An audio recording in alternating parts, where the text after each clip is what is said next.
Olá pessoal, tudo bem com vocês? Sejam muito bem-vindos a mais um episódio do nosso podcast Pode Muito Saúde.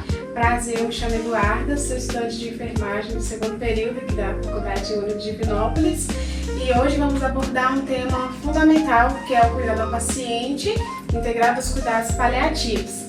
E aí nós vamos abordar como que as três áreas de vocês, que é a enfermagem, a nutrição e a odontologia, se relaciona com os cuidados paliativos, a sua integração e toda a sua forma de atuação. Para isso, nós convidamos três profissionais incríveis para estar compartilhando seus conhecimentos e suas vivências dentro desse ambiente. Sejam muito bem-vindos. É um prazer muito grande estar presente aqui com vocês hoje para tratar de um assunto tão relevante, muito importante que seja discutido. Meu nome é Suelaine, eu sou enfermeira de formação e atualmente eu trabalho na Atenção Primária à Saúde da cidade de Divinópolis, sou supervisora da unidade do Nossa Senhora das Graças. Boa noite, queria agradecer a oportunidade de falar de um tema tão importante, Meu nome é Esther, sou nutricionista, atuo na área clínica, que é a minha especialização, e os cuidados paliativos estão presentes ali dentro da rotina do atendimento nutricional. Boa noite a todos, meu nome é Ricardo Brito, sou professor da unidade UNA Bom Despacho e UNA Divinópolis, sou cirurgião de trauma bucomaxilofascial. Temos hoje um estágio hospitalar na UNA de Bom Despacho, no Hospital Santa Casa, onde fazemos toda a parte do CTI também, leitos, que a gente vai poder discutir um pouco aqui nesse podcast de hoje. Vou explicar então como vai funcionar essa dinâmica desse encontro. Vamos ter a primeira rodada de conversa, de perguntas direcionadas à área de vocês, à especialidade, e cada um terá seu momento exclusivo de fala, para falar como atua e as principais coisas de cada área. Iniciemos então com algumas perguntas que eu e o grupo separamos para fazer a vocês, que a pergunta para todos, que seria: o que são cuidados paliativos na perspectiva de sua profissão? Então, eu vejo vocês um pouquinho, o que vocês acham? Bom, posso falar primeiramente? A respeito da enfermagem, eu acredito que não se faz cuidado paliativo unicamente com um tipo de profissional ou uma classe de profissional. O cuidado paliativo é uma abordagem muito grande, muito ampla. Então a gente necessita especificamente de uma equipe multidisciplinar. É o foco para o cuidado paliativo.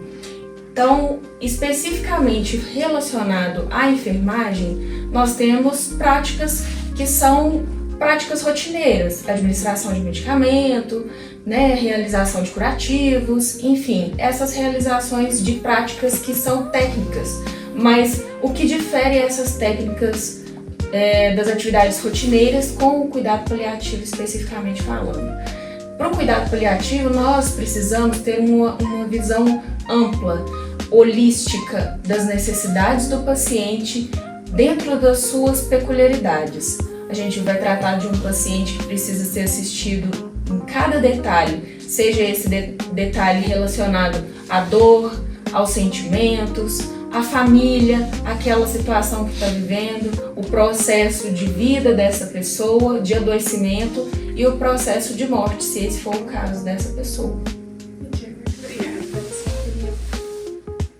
Bom, na nutrição, os cuidados paliativos eu vejo que é uma forma de minimizar o desconforto ali, muitas vezes, que o paciente está sentindo, seja pela doença ou até por talvez um procedimento, um curativo, que ele faz, e olhando sempre essa visão ampla, do cuidado. Então, não só olhar a parte nutricional, mas, por exemplo, se eu estou lá avaliando um paciente e eu vejo uma disfunção ali, talvez, na parte da digestão, na parte mesmo, da fonoaudiologia, da fisioterapia, eu olhar amplamente para esse paciente. E na nutrição a gente tem, maneiras ali de adequar a alimentação do paciente, seja por via oral, por sonda, via parenteral, então a gente consegue ajustar. E na via oral principalmente, respeitando muito essa parte de sentimento, porque a pessoa já está fragilizada. Então, como que tem maneiras da gente ajustar a alimentação, tornando ela prazerosa, né, para aquele momento ali? Na parte da odontologia, eu falo mais os cuidados paliativos, desde a parte do leito, o paciente internado normalmente, às vezes não consegue escovar um dente direito ou não sabe. Um paciente pode ter, por exemplo, a lesão fúngica, uma doença fúngica associada. Uma coisa que se faz muito também no paliativo, quando a gente fala em pacientes oncológicos, por exemplo, minimizar a dor daquele paciente. A gente não pode deixar que aquele paciente, por exemplo, tenha infecções bucais, né, um abscesso, uma infecção, alguma coisa desse tipo, ou até problemas fúngicos, porque vai agravar a situação dele, principalmente pacientes que estão no CTI, né, no centro de tratamento intensivo.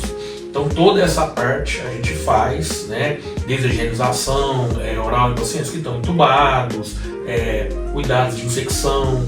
Às vezes o paciente entrou no hospital, ele tinha algum problema dentário, mas não foi observado, e durante a sua internação aquele processo agudizou. Então, em alguns casos, a gente tem que levar para o centro cirúrgico, fazer algumas extrações dentárias, alguns debridamentos para remover a infecção, né? E tudo isso num âmbito multidisciplinar. Então, sim, são várias áreas que a gente atua hoje na odontologia, e ela está crescendo cada vez mais a odontologia hospitalar. Tanto que hoje existe uma especialização própria chamada odontologia hospitalar para atuar nessa área.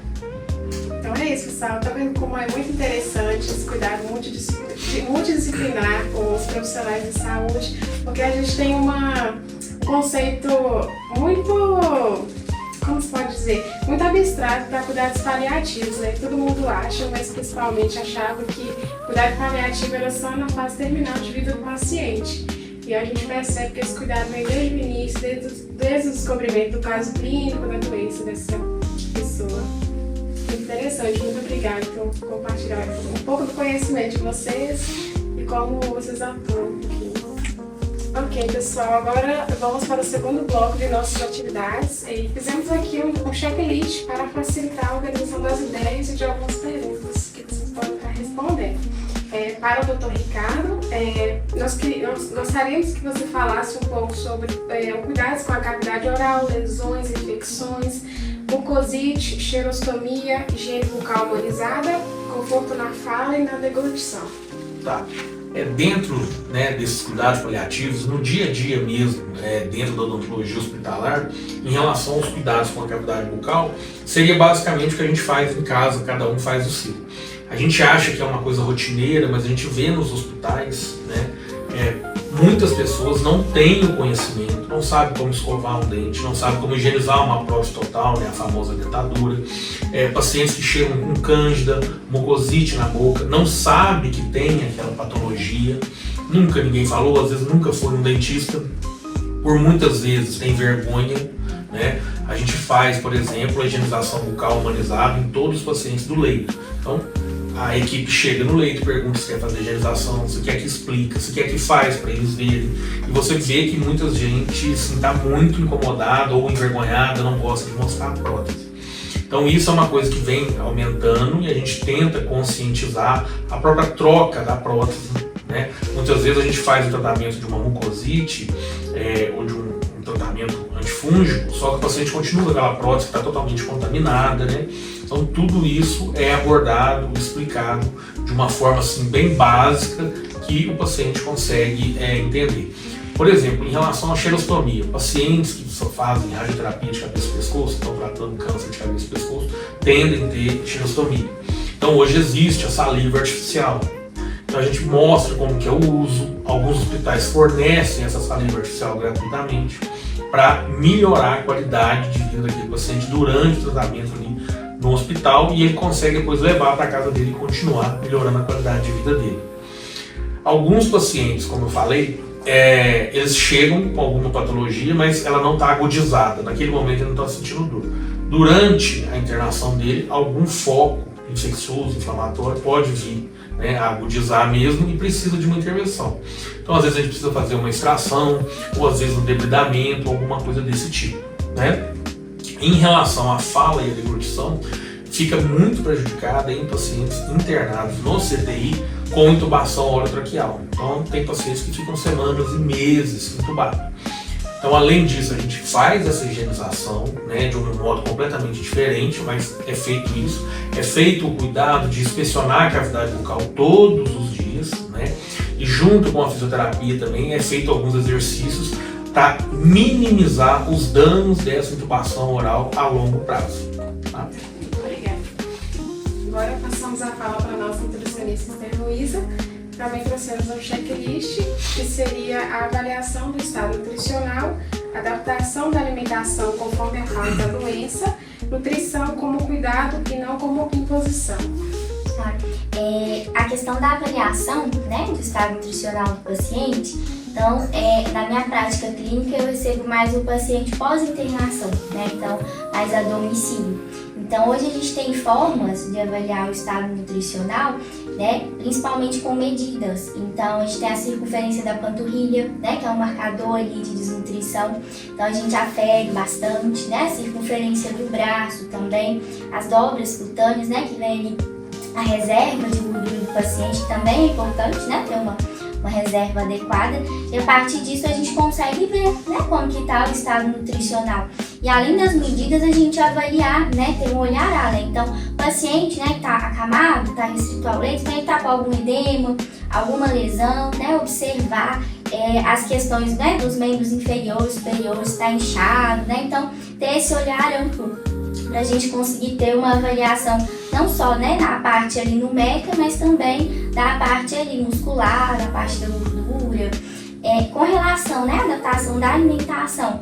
Então, a gente tem que observar bastante as fases, né? Então, o paciente está ali no início, está com a alimentação em via oral, né? Então, o que o paciente pode consumir, o que ele está tolerando, né? Dentro ali das limitações dele, é muito comum, né? A gente vê, igual nosso colega falou, a questão ali, talvez das alterações bucais, né? A perda do apetite também, né? Do gosto.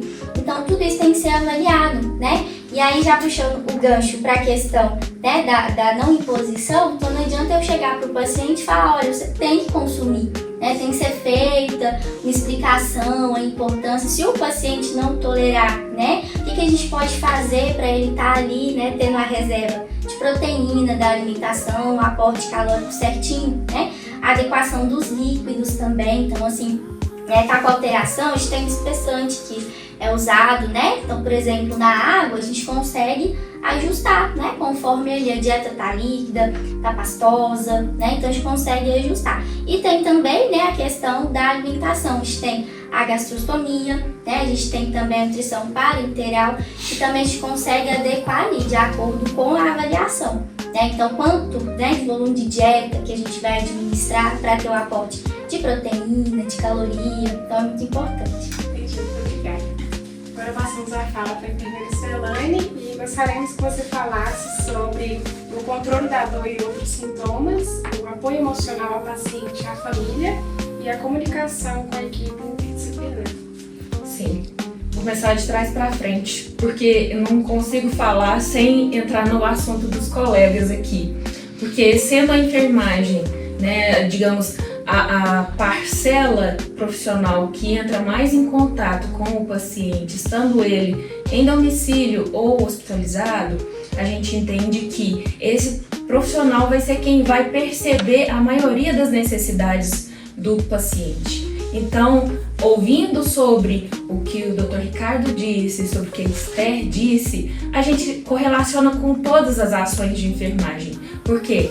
A ação da enfermagem junto ao paciente é acompanhar a evolução desse paciente. E para que essa evolução seja acompanhada de uma maneira adequada e efetiva para o cuidado desse paciente ser realizado de uma maneira adequada, então a gente tem que prestar bastante atenção em todas as situações desse paciente. Não especificamente chegar para esse paciente e ofertar uma medicação para que ele melhore a dor que ele esteja sentindo, ou simplesmente ir lá virar ele de decúbito, ou às vezes realizar a higiene física dele. Uma das coisas mais importantes que a gente percebe é a negligência que ocorre, na maioria das vezes, com relação ao cuidado oral do paciente. Muitos pacientes que estão em CTIs, né, que estão lá em cuidados intensivos, são negligenciados nessa questão. Muitas vezes porque esse paciente ele está em uso de sonda, então porque se pensa que o paciente não está ingerindo alimento através da cavidade oral, não precisa realizar a higiene, e a gente sabe que isso não é verdade. O paciente que está em domicílio ou às vezes até mesmo em leitos hospitalares há muito tempo, esse paciente por pressão, ele acaba desenvolvendo várias lesões pelo corpo. E a gente sabe que se não houver um aporte nutricional adequado, esse paciente não melhora a questão das lesões dele e até mesmo a evolução com relação às medicações e às vezes até mesmo aos cuidados que são prestados pela fisioterapia, pela fonoaudiologia. Então a gente tem que estar atento a todas as questões que esse paciente apresenta não verbalmente, porque muitas vezes ele não consegue falar, mas que a enfermagem tem que estar atenta a todos os detalhes. Então, assim, especificamente falando a respeito do cuidado paliativo, é olhar para além do que o paciente apresenta no diagnóstico. Às vezes a gente pega o prontuário do paciente e vê lá, acidente vascular cerebral. E o que a gente vai cuidar? A gente vai cuidar especificamente de injetar anticoagulante nesse paciente, de virar decúbito? Não, a gente tem que perceber o que esse paciente fala pra gente de boca fechada. Então, diariamente esse paciente muda.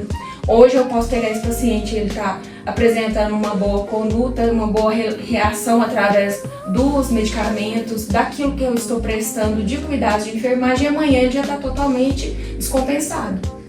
Então, assim, entender que o paciente, ele não é só a doença. Ele é tudo aquilo que ele apresenta para você nos mínimos detalhes. Ele está emagrecido, ele precisa de um auxílio com relação às lesões, ele não está conseguindo falar, eu preciso chamar a equipe da fonoaudiologia. Se ele está com crepitação, com muita secreção, preciso do pessoal da fisioterapia respiratória para estar realizando aspiração, ou então orientar como que eu vou manter a cabeceira desse paciente, se elevada, se eu vou precisar aspirar de hora em hora, ou se vai ser uma aspiração somente quando for necessário. Então tudo é visualizado nesse sentido. E também tem que ter muita atenção com relação a minimizar a dor desse paciente. Então, se eu estou percebendo que o que eu estou fazendo para o paciente é tecnicamente, cientificamente correto, mas que está trazendo muito sofrimento para esse paciente e ele não vai ter tanta resposta quanto eu gostaria que tivesse, não compensa eu ficar investindo nesse sentido. Eu tenho que ver o que o paciente está sentindo também. E principalmente o desejo da família ali junto com o paciente. Muito que a gente vê é que a gente, enquanto profissional de saúde, quer investir em todas as tecnologias possíveis para manter a vida do paciente. E que, na verdade, muitas vezes nós estamos somente prolongando o sofrimento. Não estamos visualizando o que quer dizer para que esse paciente tenha qualidade de vida. Assim como o Ricardo disse, a gente tem que preservar a qualidade de vida do paciente, acima de tudo. Só complementando, a fala, eu costumo falar que a enfermagem ela é uma mãe, assim, para os demais profissionais, porque a enfermagem assiste o paciente 24 horas por dia, enfermeiro, técnico de enfermagem. Então, quando a gente vai fazer corrida de leito, ou até visita, domiciliar, então, muitas das vezes a família está a trabalho e aí é o enfermeiro que está ali, para nos passar as informações. Então, acaba passando, olha, hoje ele alimentou bem, não, hoje não alimentou, Então, assim, eles têm esse olhar mais amplo e nos ajudam também. Uma coisa muito bacana também é sempre ver os prontuários anteriores, então o médico fez corrida de leito, o dentista, o enfermeiro, o que aconteceu, Porque a gente consegue ter esse olhar amplo também na nossa área. Obrigada. Muito bom, estamos construindo uma mesa bem recheada de informações, conhecimentos que eu estou amando, adorando, e seguimos para o nosso próximo bloco. Agora, pessoal, recebemos aqui algumas perguntas enquanto estávamos ao vivo e que eu vou estar lendo para vocês, mas quem se sentir à vontade, confortável para estar respondendo primeiro, então vou estar lendo para vocês responderem. Como é feita a comunicação entre os profissionais do cuidado ao paciente paliativo e quais são os desafios e as soluções da integração dessas três áreas? como vocês percebem o impacto da atuação de vocês na qualidade de vida dos pacientes? Pode começar? Pode. Então, a comunicação, eu vejo muito o seguinte, nos cuidados paliativos do paciente. Depende muito do centro ou do hospital que você está. O que eu vejo na área da odontologia hospitalar é quando nós estamos em hospitais menores, cidades menores, a gente tem uma dificuldade maior, porque muitas vezes não tem odontologia hospitalar, às vezes o profissional está sozinho, né? Uma coisa que a gente vê também nos cuidados paliativos, por exemplo, a enfermagem sofre muito, uma grande parte dos hospitais está com superlotação e uma quantidade de enfermeiros e técnicos de enfermagem muito pequena, uma quantidade de pacientes por leito, uma quantidade de pacientes por técnico de enfermagem para olhar é muito complicado. Então, assim, a comunicação é como se fosse mesmo o dia a dia de um médico mesmo. Vamos supor, um paciente meu está internado, eu vou chegar, vou olhar o prontuário dele, vou perguntar para a chefe da enfermagem ou a técnica de enfermagem que está com aquele paciente se houve mais alguma coisa, né, algum episódio, alguma coisa assim. Vou ver na pasta como que foi a nutrição, se ela está liberada, se eu liberei ou não, o líquido pastoso, alguma coisa desse tipo, né? E a gente vai conversando assim, pelo menos na minha experiência, com 22 anos na área, um convívio assim muito tranquilo, sabe? Eu tenho dificuldade um pouco maior na geração nova que está vindo, sabe? São mais arredios, mais difíceis de conversar e acham que já sabem tudo, sabe? Mas assim, no geral é muito tranquilo, né? As soluções de integração muitas vezes também é complicado, às vezes por falta de material, falta de equipamento, o hospital não está adequado para fazer aquele tipo de procedimento, né? A odontologia hospitalar é uma coisa muito nova, então a gente não tem um consultório do dentista lá, às vezes para você examinar um paciente fica difícil, às vezes para a enfermagem fazer uma coisa que a gente pediu é complicado também, ainda está se adequando muito. Em centros maiores, hospitais maiores, a gente tem uma facilidade maior por causa disso, né? E em relação assim, ao impacto, a gente vê uma melhora muito grande. Já tem estudos mostrando, por exemplo, pacientes internados em CTI que têm odontologia hospitalar, que têm higienização oral, a diminuição de infecções, a diminuição de quantidade de casos de endocardite bacteriana, sabe? Então, assim, há uma melhora muito grande com a odontologia, trabalhando junto com as outras áreas dentro do hospital hoje, nos cuidados paliativos do paciente. Entendi. E essa questão do cuidado, que igual a Celane falou e a Esther, que realmente o enfermeiro é a base, é o coração do hospital. E você falando sobre, em relação aos cuidados, para evitar infecções ou mucosas, esse treinamento vocês passam para os enfermeiros ou para a equipe? Sim, os centros que eu já trabalhei hoje, eles têm uma rotina, tem um treinamento que eles fazem, né? Porque os pacientes estão no leito, é uma escovação normal que a gente já conhece. Os pacientes estão em CTI, geralmente a gente monta umas escovas, são chamadas de bonequinhos, que é feita com gás. A higienização geralmente é feita com clorexidina e água bem destilada. A gente faz esse treinamento para o pessoal de odontologia que está chegando, ou a gente treina algumas técnicas de enfermagem ou enfermagem. Depois eles treinam o resto do pessoal para fazer essa higienização e olhar alguma alteração mais básica na cavidade bucal. Eu achei alguma alteração, aí eu chamo o especialista para olhar e tomar as providências. Na nutrição, essa comunicação, né, com os demais profissionais, ela é feita da mesma forma, né, que a odontologia, que a enfermagem. Então, né, a gente sempre checa antes os prontuários, né, no hospital, então tem essa rotina. Deixa eu ver o que o enfermeiro, né, prescreveu ali, deixa eu ver o que né, a odontologia liberou, né, para o paciente, o que a fonoaudiologia está trabalhando, né, e a partir disso a gente consegue adequar a terapia nutricional do paciente. Com relação, né, aos desafios, eu vejo que é mais a questão de encontrar com os profissionais mesmo, né, assim, para discutir, né, no hospital é mais comum ter reunião de equipe multi, né, discutir o caso, mas na questão do atendimento domiciliar, eu vejo que é mais difícil, então eu não encontro tantos outros profissionais, né, então a gente vê mais na evolução mesmo, mas precisar a gente consegue fazer também, né, discussão do caso clínico, mas eu vejo que é na comunicação com o familiar, né, porque é muito importante também, falando da área de prevenir, né, contaminação alimentar, a manipulação da dieta. Então é muito importante que, né, que os familiares, os profissionais estejam orientados, né, principalmente com a mão, né, a questão da manipulação. Então eu vejo que isso também é uma dificuldade da gente conseguir reunir ali todo mundo para fazer esse treinamento, né. E eu vejo que na nutrição o impacto é assim, é maravilhoso, gente, né. A gente consegue tirar um paciente assim da desnutrição mesmo, né? E a desnutrição a gente sabe que é um fator de risco, né? Ela pode levar o paciente a óbito, né? A depressão muscular também. Então é muito gratificante ver o paciente evoluir, né? Eu tenho um exemplo, eu fiz um atendimento e o paciente estava pesando 35 quilos, né? Hoje ela já está pesando o peso habitual dela ali. Então eu falo que não tem preço, né? A gente vê essa melhora, a evolução, né? Então elas começam ali com a sonda, depois vai mudando, né? A alimentação volta para o via oral. Então assim, com certeza a gente consegue ver melhor. É muito importante mesmo que a nutrição não é só alimentação. Não é só alimentação. O estômago é conhecido como nosso segundo cérebro, Exatamente. Né? Hormônios de prazer. Isso, e aí vem a questão do intestino, né? A gente tem que observar muito o paciente. O paciente está evacuando bem, não, tá com constipação, né? O intestino tá mais solto, tá com uma desbiose, né? Então, assim, essa parte intestinal também é muito importante avaliar. Uma coisa interessante, pegando o gancho dela, na nossa área, por exemplo, um paciente que fez um procedimento extra-hospitalar, no consultório, no TSF, não sei. E ele veio a uma intercorrência, uma complicação, por exemplo, uma infecção odontogênica, que é gravíssima. Um dos quesitos nossos é eu perguntar para ele: você teve febre? Tive. Você está conseguindo comer? Não.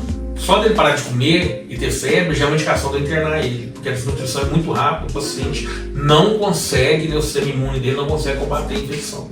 Então é uma coisa assim, muito ligada à nutrição. Ah, não, mas eu não vou conseguir comer. Eu falei, não, mas lá a gente tem meios de fazer você comer sem você mastigar. Então eu vou te internar, vou te dar um up e depois a gente... Vai ser muito interessante. Hoje a gente tenta triar, né, o paciente ali da nutrição, que está na questão paliativa, pelo menos de um dia de internação, para evitar mesmo, né, essa evolução da desnutrição no domicílio. Então, assim, o trâmite é bem rápido, né, porque ele possa receber o atendimento para realmente evitar, né, que ocorra ali essa complicação. Então, a respeito da enfermagem, não tem nem como não falar que não há uma comunicação multidisciplinar, né? Que a gente não consegue trabalhar sem a orientação dos outros profissionais. Até porque, é claro, nós temos a nossa ciência, né, de concepção do cuidado e tudo mais, mas seguimos, a maioria das vezes, orientações que são dadas por outros especialistas, que no caso o médico, né, fisioterapeuta, dentista mesmo, nutrição e tudo mais. E aí, para falar sobre isso, eu queria fugir um pouco dessa área do hospital. Vamos voltar um pouco mais para a minha especialidade, que é a área da atenção primária, né? Lá na atenção primária, nós focamos muito nesse sentido de comunicação, porque muitas vezes nós falamos a respeito do paciente que está domiciliado e ele é assistido unicamente pelo médico. O médico faz a visita domiciliar, prescreve as medicações, solicita exames e aí não passa disso. E quando a gente foca no paciente e nas necessidades dele, a gente percebe que vai muito além disso. A gente precisa entender que esse paciente ele precisa de um olhar direcionado para a relação àquilo que ele está vivenciando. Se é um paciente que está vivendo unicamente deitado na cama, então ele precisa de uma avaliação nutricional, porque ele não está conseguindo levantar. O músculo dele está fragilizado. Então, se a alimentação dele não está adequada, ele não consegue manter uma função musculoesquelética adequada, né? E a gente tem que relacionar também com a questão da fisioterapeuta. Por quê? Se esse paciente fica unicamente deitado, ele não vai exercitar os seus músculos, ele não vai se movimentar e aí gradativamente ele vai perder esses movimentos. E aí então, sempre que a gente tem as visitas domiciliares lá na unidade, é sempre orientado, não vá o médico sozinho. Vá o profissional dentista junto, avalie, por mais que esse paciente esteja sem queixas no momento, mas é essencial que esse paciente seja avaliado por um especialista. E hoje em dia na atenção primária nós temos a equipe multidisciplinar, que é o EMULT, o programa EMULT, que é uma iniciativa do Ministério da Saúde, que a gente tem toda uma gama de profissionais que fazem esse tipo de acompanhamento. Então, psicólogo, que pode estar acompanhando as necessidades espirituais, sentimentais desse paciente, acompanhar como ele está e como a família dele está também. porque o processo paliativo, ele não é unicamente pro paciente, ele é pro núcleo em que o paciente está inserido. Então, se a gente não focar, é claro que a gente tem o paciente, ele é o foco da atenção ali naquele momento, mas a gente tem que perceber, se vamos supor, nós temos um senhor de 80 anos, que ele é domiciliado, mas quem presta os cuidados dele é a esposa, que tem 75 anos, não tem leitura, é uma pessoa de pouca compreensão. Como que eu vou passar as informações para essa pessoa estar prestando os cuidados desse paciente? Então, são alguns desafios que a gente encontra no dia a dia. Inclusive, até mesmo a negação. O paciente se nega, ou até mesmo a família se nega que esse paciente esteja em cuidado paliativo e não quer que a gente faça as visitas, não quer que a gente preste os cuidados da maneira que a gente orienta. Tem um caso recente na nossa unidade em que o paciente é necessário, ele ainda precisa de cuidados de assistência presente 24 horas e o filho desse paciente ele não aceita que seja prestado esse atendimento. Para ele mesmo consegue fazer o que é necessário. Quando na verdade a gente profissionalmente entende que esse paciente precisa de um olhar específico, de um acompanhamento de perto, de até mesmo um cuidado mais presencial mesmo. Porque se não houver esse tipo de aconselhamento junto com a ação da família, a gente não consegue prestar o cuidado adequado. Então são coisas desse nível que acabam prejudicando o cuidado paliativo entre a equipe multidisciplinar. Mas se houver aceitação da família, se esses pacientes forem cuidados da maneira adequada pela equipe multidisciplinar, com certeza, como a Esther disse, a gente tem resultados muito efetivos. Só complementando, uma coisa que eu vejo muito, a minha prática é mais na iniciativa privada, nos planos de saúde, na parte pós-internação. E na atenção primária a gente tem uma resolução muito boa, Então, se o paciente é orientado, que tem direito à equipe multi, muitas das vezes, nessa questão da iniciativa privada, o paciente vai, recebe ali o atendimento médico e fica ali, Então, aí não tem a questão da nutrição, do dentista, da fisioterapia, e isso vai só complicando, Então, eu vejo que tão importante é essa orientação, Nós, profissionais, independente da área de atuação, se é pela saúde pública, se é da iniciativa privada, orientar, Olha, você tem direito, a ONU quer, procure ali seus direitos para que a gente consiga aí, que essa situação não se agrave. Só complementando essa questão, porque nós temos hoje o Serviço de Atendimento Domiciliar, que é o SAD, na atenção básica, ele é um braço assim, muito forte que nós temos, porque o paciente, à medida que ele precisa de cuidados mais presenciais, mais de perto, a atenção básica ela não consegue estar prestando esse atendimento dentro da equipe da ESF, está lá todos os dias dentro da casa do paciente. Então, enquanto o paciente está em cuidado paliativo e consegue ir na unidade ou consegue receber que a gente vá lá pelo menos 1 ou 2 vezes por semana, isso é ok, a gente consegue prestar esse trabalho. Mas quando esse paciente ele é um paciente muito debilitado e precisa de atendimento frequente, diariamente, precisa tomar uma medicação endovenosa e que muitas vezes ele não consegue se deslocar até a unidade, então a gente tem essa equipe que faz um acompanhamento muito bom, com uma equipe multidisciplinar também, que faz o acompanhamento dentro da casa do paciente. Vai a equipe lá com um carrinho bonitinho, com médico, nutricionista, fisioterapeuta, psicólogo, todo mundo para prestar o aparato que esse paciente realmente necessita. E o bacana da visita domiciliar, a gente consegue ver a realidade, Exato. Então o que você tá comendo, o que você tem disponível, Isso. Então a gente consegue ver a realidade do paciente, isso é muito bacana. É muito interessante isso, ver como o trabalho multidisciplinar de vocês trabalham juntos, porque a gente não imagina mesmo que o cuidado paliativo seja isso. E uma coisa interessante também, você é da enfermagem, Tá fazendo enfermagem. Quem conhece realmente o paciente é a enfermagem. Muitas vezes eu peço, como cirurgião, vou pedir alguma coisa lá no prontuário para fazer. Mas a enfermagem vai chegar para mim e falar assim, não, isso não dá para fazer, Ricardo. Ou eu vou fazer de outro jeito. Porque muita coisa que está no livro, na prática, no dia a dia, não funciona no leito. O hospital não tem ou eu não tenho aquele material ali, principalmente quando a gente fala de SUS, é muito precário. Então, assim, são pessoas que muitas vezes os profissionais, a nutrição, o dentista, o médico, todos os outros não ouvem e deveriam ouvir muito mais. Porque a maior parte quem põe a mão na massa são elas, e elas que sabem, às vezes, como que dá para fazer o procedimento ou não dá para fazer o procedimento. E sentem muito mais as queixas do paciente. Porque muitas vezes a gente, na correria com muito paciente, vira uma coisa, né, muito rápida, olhei o prontuário, o que tem, o que não tem, melhorou, não melhorou, você vai dar isso e passa para elas e pronto, acabou. Então eu acho muito interessante isso, essa multidisciplinaridade mesmo. É muito interessante e emocionante ao mesmo tempo saber como que é o cuidar de vocês com o paciente, porque vale só do paciente, né? Toda a família, todo o núcleo que está ali ao redor dele. E eu queria saber se vocês têm algum caso clínico ou alguma prática que vocês queiram compartilhar, né, dentro dos requisitos que vocês possam compartilhar com a gente. Eu tenho a paciente que eu citei anteriormente, né? Eu comecei com ela, tem 3 anos que ela está comigo, pós-AVC. Ela desenvolveu também uma síndrome de Korsakoff, né? Então, assim, ela foi uma coisa e foi desencadeando outra.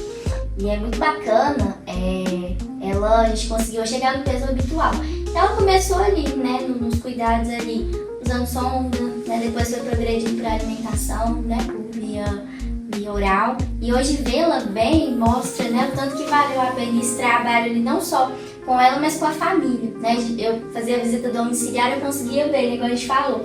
Como que tá a manipulação da alimentação? Nossa, eu tenho dúvida nisso, como que eu devo pesar, né? Como que eu devo administrar a dieta, né? Será que eu devo administrar com ela deitado, a paciente sentada, né, no leito? Então, assim, é muito bacana esse trabalho multidisciplinar, porque a gente consegue ver a evolução do paciente. Hoje ela tá bem, tá estável, não tá com nenhuma intercorrência e tá com a equipe multi. Então, assim, recebe visitas, né, semanalmente, visando aí esses cuidados paliativos.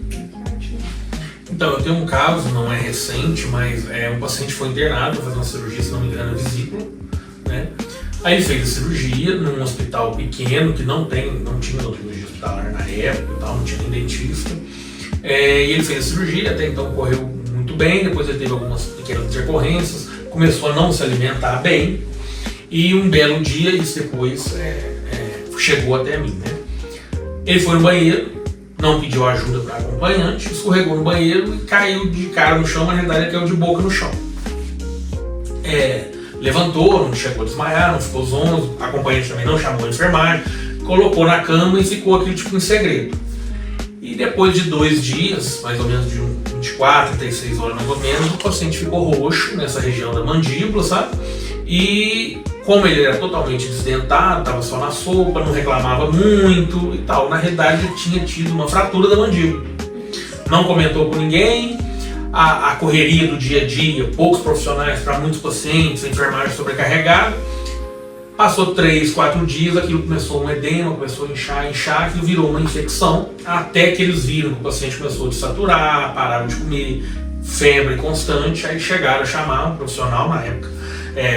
Me pediram para mim lá avaliar o paciente já estava com uma infecção muito grande, chamada de angina de Ludwig, que é a infecção dessa região submentoniana, submandibular, descendo já para o tórax. Aí eu falei, tem que levar para o centro cirúrgico, a gente tem que colocar vários drenos para tentar drenar isso. Foi feito isso, o paciente ficou quase 15 dias no CTI, mas depois foi melhorando e hoje está bem. Mas tudo isso porque juntou a equipe multidisciplinar, na época não tinha odontologia hospitalar, então por isso que eles estão vendo hoje tanto a odontologia hospitalar e a multidisciplinaridade é importante. Hoje também uma coisa que acontece muito, o SUS, quando você tem odontologia hospitalar, ela libera um valor de dinheiro muito maior para o hospital que tem odontologia hospitalar, principalmente no CTI. Então, assim, tudo isso está melhorando aos poucos, né? Mas foi um caso que, graças a Deus, no final o paciente ficou bem. Mas se não fosse a multidisciplinaridade, poderia ter dado, o paciente poderia ter vindo a outro. Em relação a um relato que eu tenho, uma experiência até mesmo da minha família, que aconteceu e ainda está acontecendo, mas é uma experiência de cuidados paliativos que nós estamos até satisfeitos com o desfecho. Tem um familiar que ele foi diagnosticado com câncer de cabeça e pescoço, mas esse familiar ele é idoso e ele tem autismo. Então, para realizar os cuidados dele, era muito sofrido. Ele tinha muitas queixas, ele é não verbal, ele quando verbaliza muito pouco. E com relação a isso, a equipe médica e até mesmo a enfermagem tinha muita dificuldade de realizar o tratamento dele. Ele realizou 2 cirurgias e a indicação seria de estar realizando radioterapia no local. Mas durante as cirurgias ele ficava muito nervoso, ele não tinha uma boa resposta durante o uso das medicações e aquilo para ele não era para cura, aquele tratamento para ele era para sofrimento. Então todas as vezes que ele era levado ao hospital para retirar o tumor, para realizar procedimentos hospitalares, ele relacionava tudo aquilo com muita dor, com muito sofrimento. E para a realização da radioterapia, foi dito pelo médico que teria que ser necessário o uso de sedação, porque ele não ficaria quieto, ele não aceitaria aquele tratamento. Então foi um momento que a equipe multidisciplinar sentou e entrou num acordo junto com a família. E a escolha que a equipe fez de acordo com o diagnóstico dele foi que não fosse realizada a quimioterapia. E hoje ele está bem, está em casa, ainda tem o diagnóstico do câncer de cabeça e pescoço, mas está convivendo com a família, no local onde ele gosta, com as pessoas que ele gosta, entendendo o lar, entendendo o sentimento de prazer que ele tem de estar junto com a família e realizando as atividades que ele gosta, que ele tem costume, sem deixar de ser assistido pela equipe multidisciplinar, que sempre eles estão indo na casa, realizando avaliações, prescrevendo medicações para alívio da dor, para acalmar a situação dele, porque muitas vezes ele fica nervoso devido à dor, devido à situação de estar recebendo algumas medicações que realmente podem estar trazendo mal-estar, mas de uma maneira geral, eu acredito que a qualidade de vida dele é 100% melhor do que se ele tivesse feito a radioterapia, do que se ele tivesse insistido nos tratamentos tecnológicos que a gente tem hoje para erradicar o câncer dele ou então para minimizar os efeitos do câncer. Então, esse olhar para o cuidado paliativo do paciente, para o sentimento do paciente, ainda mais tratando de um paciente que não tem concepção própria de o que quer ou o que não quer que seja realizado consigo mesmo, a gente tem que observar todo esse contexto, o contexto familiar, o contexto do paciente, o contexto do diagnóstico e o contexto dos cuidados que a gente pode prestar para esse paciente. Isso é tudo muito importante e tem que ser avaliado sempre. É muito interessante mesmo, porque o cuidado paliativo é isso, né? Porque ele, além da doença, além do paciente, além do prognóstico, existe uma pessoa, né? Um sentimento. Manter, o que eu falo assim, o básico, é manter a dignidade da pessoa até o final. A pessoa, quando perde a dignidade, é bem complicado. Traz essa qualidade de vida, né? Para a pessoa, para a família. Principalmente nós que somos profissionais de saúde, a gente tende a entrar no mecanicismo que a gente aprende a acreditar que todo mundo sabe o que a gente está fazendo. A pessoa odeia Giló, ela manda Giló todinho pra graças a Deus, eu quero descobrir essa nutricionista, eu vou matar ela. Eu tenho uma experiência que a minha avó, ela sempre foi muito chata pra comer, e a gente sempre era paparicada, né? Ficava assim, não, vó, come isso, não, você não quer comer, eu quero comer tal coisa. E aí, ia pro hospital, a nutricionista passava uma dietinha líquida assim pra ela, que eu acho que é o whey, com algumas outras vitaminas que é necessário, e a minha avó não bebia, e acabava que ela ficava prejudicada nutricionalmente por falar nisso, e assim, ela com pneumonia severa, ela tinha uma complicação pulmonar intensa, e acabava que se agravava, que ela não tinha energia para combater a infecção, quê? Porque sempre era prescrito pra ela. Aí na hora que a moça chegava, não moço, não traz isso não, que eu não aguento nem ver. Por quê? Porque a gente para de prestar atenção nas peculiaridades. É claro que o pessoal não ia trazer um prato especial só pra ela, mas assim, entender que dentro das possibilidades do que ela consegue e pode comer, o que ela pode comer. Conversar com a família aqui, ela precisa comer tal coisa. O que vocês podem trazer? Já não tem gosto, né? Coisa Isso, Não tem gosto, tem trem branco, cinza, meu Deus. Aí traz aquela desgraça que é gelatina. Gelatina é coisa doce, tem que comer com nada. Come, amor. Pega o Big Mac pra mim, traz pra mim com sacola. Existe, é a tal da picadinha, viu, meu bem? Picadinho. Aquele é o resto do resto. A gente tem mania de achar que assim, se eu falar picadinha, viu, meu bem, anulou a dor. E a pessoa já tá com o braço todo cheio de hematoma. Porque já foi um ali, já tentou, a pessoa só de te ver na porta, já as veias tudo esconde, porque não quer mais nem se ouvir falar. Aí de 3 em 3 dias tem que trocar o acesso. E o que vai acontecer? A pessoa já sabe que vai passar por aquele trauma todo de novo. E aí às vezes é uma pessoa que está desnutrida, desidratada, tá com medo, tá passando por uma situação de uma doença que já fragiliza a questão venosa dela. E aí a pessoa vai lá. Picadinha, viu, meu bem? Tá se perdendo a humanidade do negócio.